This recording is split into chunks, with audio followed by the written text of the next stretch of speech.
Hi, welcome to Snoriezzz, a children's bedtime podcast hosted by your Snory godmothers. I'm Marcia Gay Harden, and I love sleep. And I'm Natalie Peyton. I love sleep too. Thanks for joining us. Time to settle in, snuggle up, put your head on the pillow, and get ready for your Snoriezzz bedtime ritual.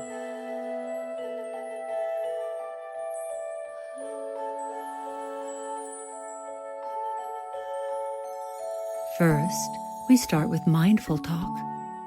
Mindful talk is one of our favorite times to dedicate to you, dear dreamers. We're here to remind you of your power and amazingness. That's right, Snory godmother Marcia. And in our affirmations this episode, we will speak truth into the power of your mind. Kiddos, we are inspired by you, how your mind works, and your openness to learn. You are being a good leader and empowering yourself each and every day by making a bedtime ritual with us. As you grow up, we hope you remember to keep these affirmations and good habits in your daily lives. Each day brings new challenges and opportunities to learn and grow. By having an open mindset like, okay, I'll try that, rather than a fixed mindset like, hey, that's not how it goes, you will be surprised by how flexible your mind can be in every situation. So as we say our affirmations together, let's celebrate you, your open mind, and your good work on your bedtime ritual. Repeat after your Snory godmother Marcia. Say it quietly or say it in your mind. But don't just say it, kiddos. Really feel it and experience the energy of the words. I like to figure things out. Your intelligence is your superpower. I trust my own judgment and do not need to follow the crowd. Yes, little one, trusting yourself is so important. I am proud of who I am, just as I am. Yes, and you should be, because you are so unique. I like listening to my body. Fantastic, because here's your Snory science tip. Did you know that you have a little clock inside your brain that talks to you? It's called your circadian rhythm. When the sun comes up, it sees the light and tells your body it's time to wake up. And when it's dark outside, it tells your body it's time to sleep. I am brave enough to speak the truth, even when others do not.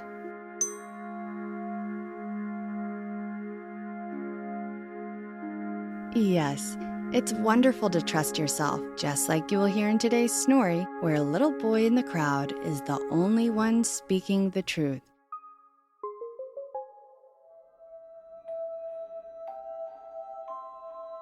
The Snory is almost here, kiddos, but first, we want to guide you through a brief grounding exercise so your mind can be open, your body can be still, and you can be ready to hear the Snory. We do this by grounding with your surroundings and focusing on our senses. This grounding is all about you. So first, we want you to start by wrapping your arms around your body and giving yourself a big bear hug. How does that feel? Next, take a deep breath in, and as you breathe out, notice where you feel your breath. Was it in your nose, your mouth, your belly, your chest? On your next inhale, notice what your breath sounds like. Is it like a gentle breeze in the park? Or maybe it sounds like a strong, powerful wind before a storm. Begin breathing normally, and with your eyes closed, think about what your thoughts look like.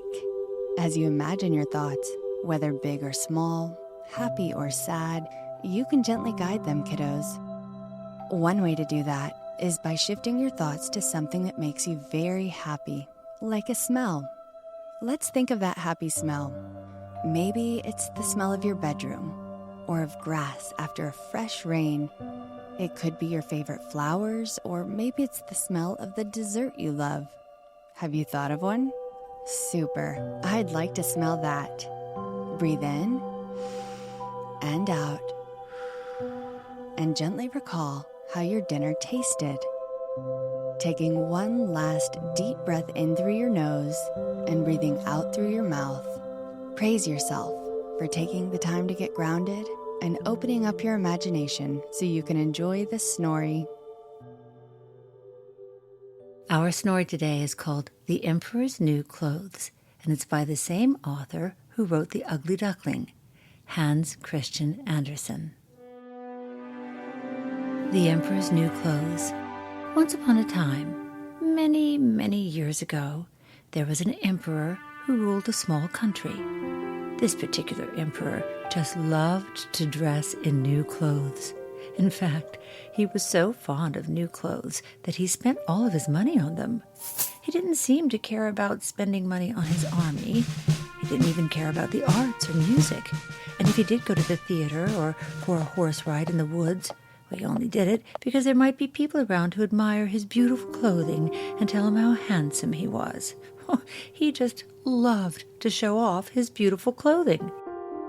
Why, he had a new outfit for every day. Do you know how in most countries people might say about a king or a president or an emperor or any leader, well, they are working hard, they're in their office. But about the emperor, the people just said, he's in his dressing room. The town where the emperor lived was happy. It was a busy little town. A lot of tradespeople and strangers came through it to sell their merchandise like fruits and vegetables, wood and cloth.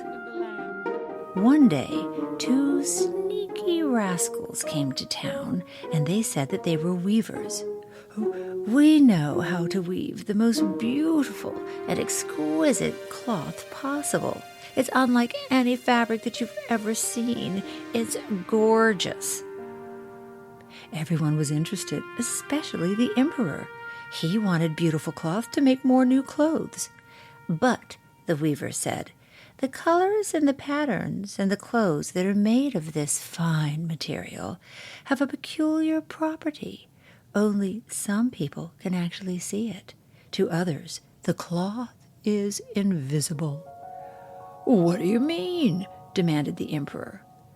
Well, for instance, said the tallest of the two weavers, only wise people can see this wonderful cloth that we make. But if someone is, say, doing a bad job at their work, they are the kind of person who can't see the cloth.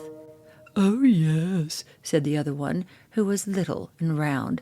And if someone is very stupid, they can't see the cloth either. Those must be valuable clothes, thought the emperor. And by wearing them, I will be able to discover which of the workers in my empire are not good at their jobs. I'll also be able to tell wise men and women from fools just by figuring out who can see the clothes and who can't. Ha ha! Yes, I must order some of that stuff and wear it immediately. So he told the rascals to weave some of the fine cloth for him, and then he paid them a huge sum of money in advance as they required. Well, what do you think those rascals did? Oh, they were sneaky. They put up two weaving looms and pretended to be weaving, but there was no thread at all on their shuttles. They were just weaving in the air. They demanded from the emperor the finest silks and the purest gold thread to make their cloth, they said. But do you think they sewed with it? Oh, no. They put it right into their own bags, and then they sat there and pretended to work at their own looms, their empty looms, until late in the night. People could peek in the window and see them working, but they couldn't see the material. After a few days, the emperor was curious to see the beautiful cloth. I would like to know how those weavers are getting on with this stuff, thought the emperor. But he was worried to go see it himself because what if, heaven forbid, he couldn't see it? I mean, the rascals had said that anyone who was stupid or not good at their jobs wouldn't be able to see the material. What if that turned out to be him? Oh, that's silly, he thought. Of course, the emperor believed that he had nothing to fear for himself. Why, he thought he was a wise, smart man. Indeed, he was the emperor after all. But still, he was a little bit nervous, and so he decided it's probably better to send someone else first to see how the work is coming on. Just like the emperor, all of the people in town had heard of the strange quality of the material, and every single person in town was curious to see this material and to discover how foolish his neighbor might be, because, of course, no one thought that they themselves would be considered foolish or stupid, so they would all naturally be able to see the wonderful material. What shall I do? Wondered the emperor.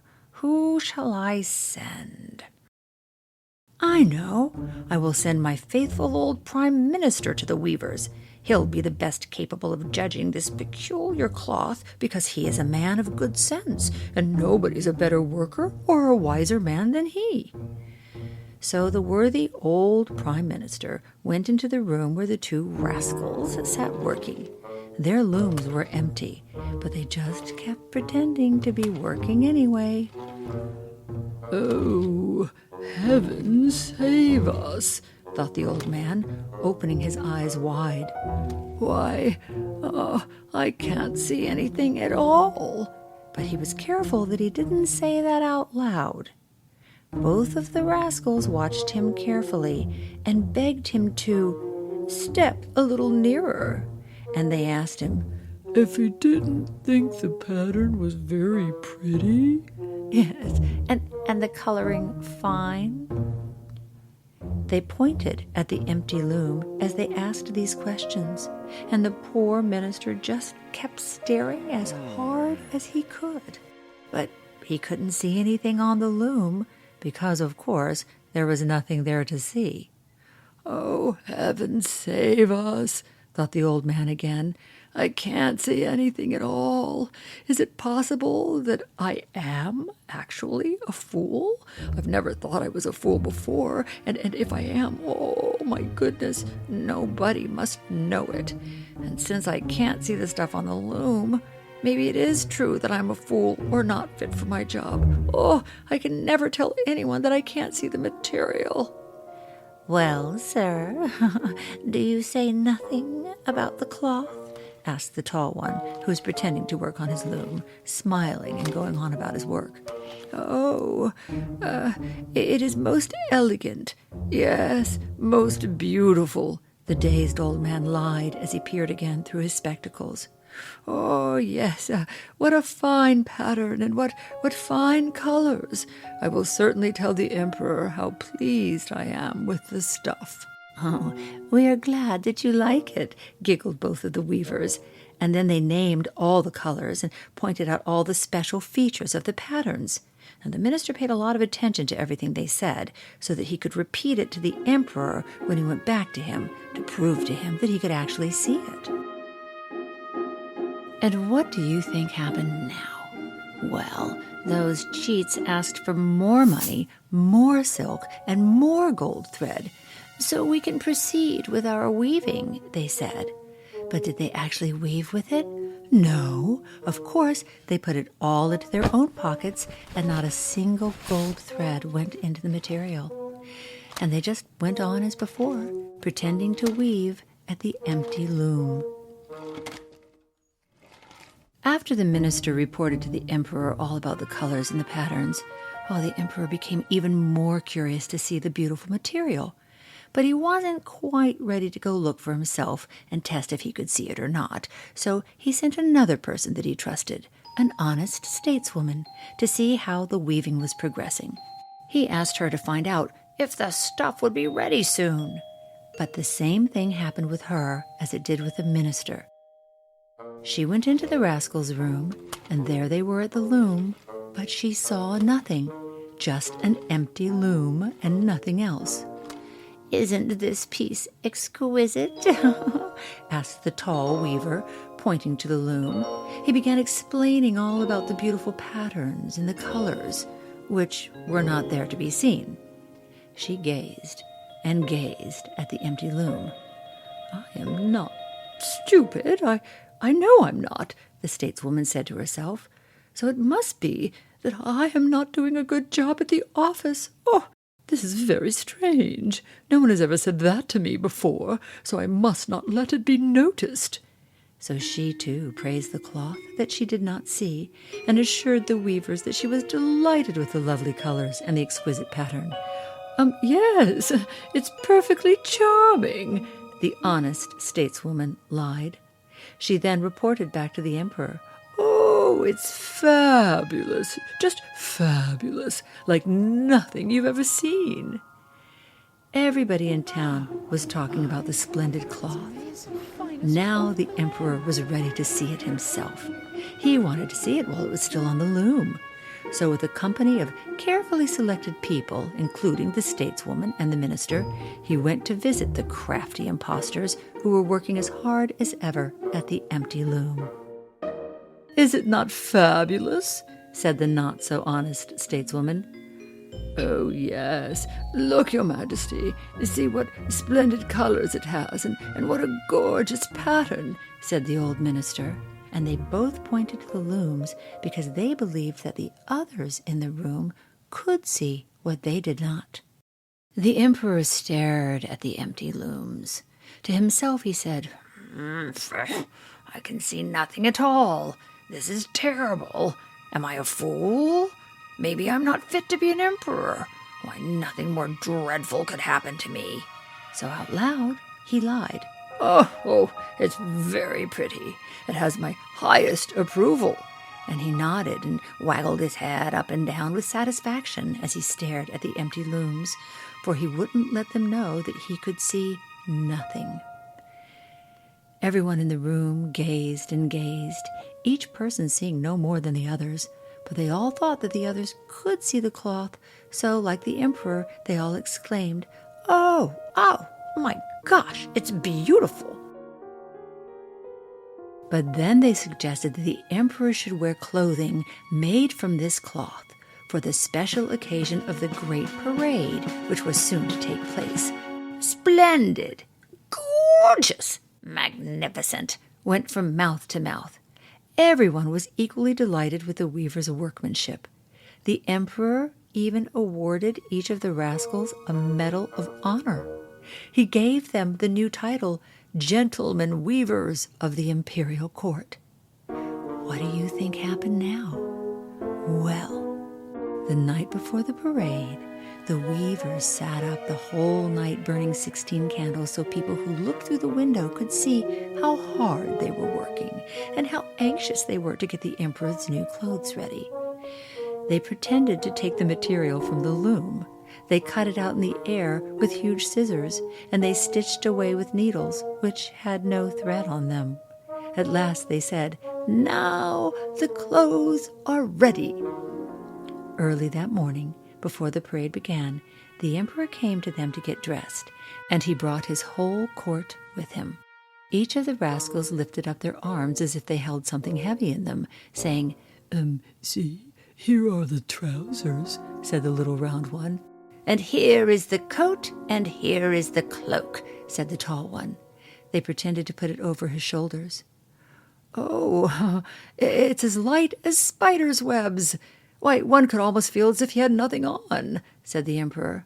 "But that's the beauty of it," said the tall one. "It's so light, it feels like nothing." "Oh, yes, so light and beautiful," said all of the courtiers. But they saw nothing, because there was nothing to see. "Will your majesty be graciously pleased to take off all of your clothes here, so that we may put on the new clothes before the great mirror?" said the tall one. Yes, please do that," said the small one. So the emperor took off his clothes, and the rascals pretended to put on first one garment and then another of the new clothes they had pretended to make. They pretended to fasten something around his waist, perhaps a sash, and they pretended to tie on something else.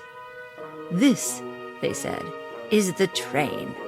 And the emperor turned around and around before the mirror to swish it back and forth. "Oh, my gosh, how splendid His Majesty looks in his new clothes. Oh, yes, aren't they becoming?" all the courtiers cried. "Oh, yes, isn't that a splendid costume?" The canopy that is to be carried over His Majesty to protect him in case of rain during the parade is waiting outside," said the master of ceremonies. "Well, I'm ready," said the emperor, but he twirled around and around in front of the mirror to appear as if he were admiring his new costume. The young ladies who were supposed to carry the long train behind him glanced at each other, and then they each stooped down and put their hands near the floor, as if they were each lifting up a beautiful gauzy train, and then they each pretended to be holding it high in the air. They did not want it to be noticed that they couldn't see or feel anything. They wanted to keep their jobs. So the emperor went along in the parade, under the splendid canopy, and everyone in the street said, "Oh, how beautiful the emperor's new clothes are," or "Oh, look at the emperor's new clothes," or "What a splendid train," and "How well all the clothes fit." No one wanted to let it appear that they could see nothing, for that would prove them not fit for their job. So they went along with the crowd. But one little child looked at the emperor and began to giggle. "Mummy," he said, "Mummy, the emperor has nothing on." "Quiet!" "But what did you say?" said his mother. "I said, he has nothing on," said the little child louder. But the crowd kept saying how beautiful the emperor looked in his new clothes, and so the little child said it again very loudly. "I said, he has nothing on. I can see his bum-bum." "Just listen to the innocent child," said the father. And one person whispered to another person what the child had said. "He has nothing on."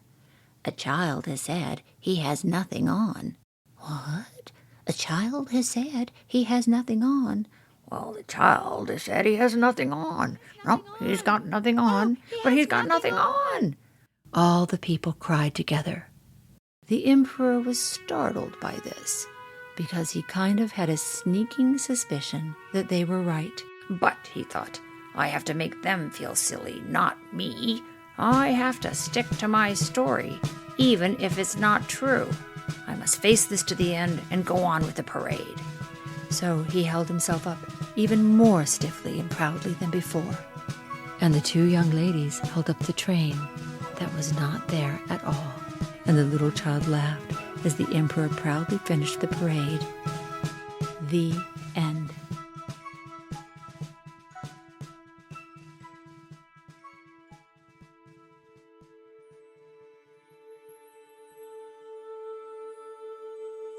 Now it's time to calm your body down. All you have to do is allow your body to relax and your mind to rest. Then your brain does all the work for you. Tonight's Calm Your Body Down is a visual relaxation. Let go of any inner talking in your mind and find yourself in the most restful place now for both your body and mind. Now let's imagine a steady flow of starlight traveling through your body, allowing it to relax every part of you. The starlight is warm and trickles up through your toes to your legs, over and around your knees, and the starlight fills up your body, right through your hips.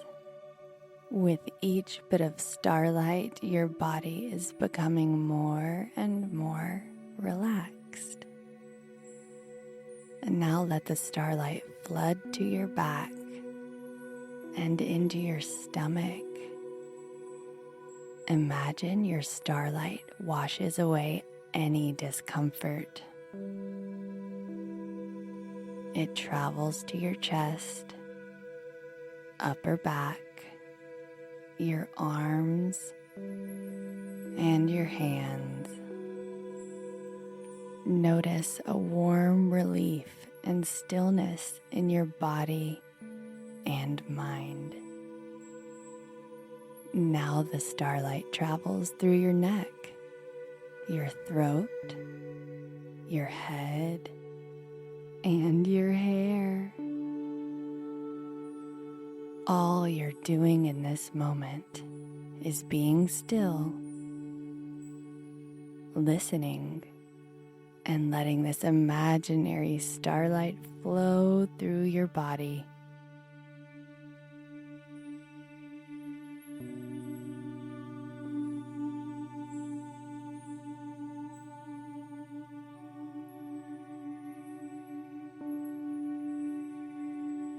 Bring your awareness back to your body.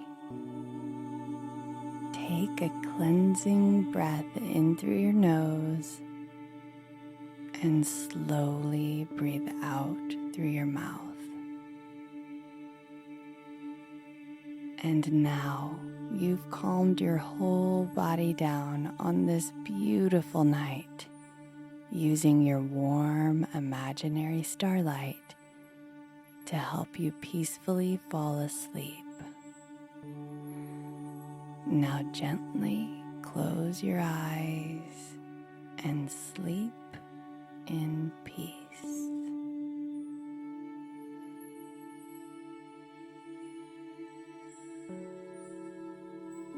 Sweet dreams. Sleep tight and know that everything's going to be all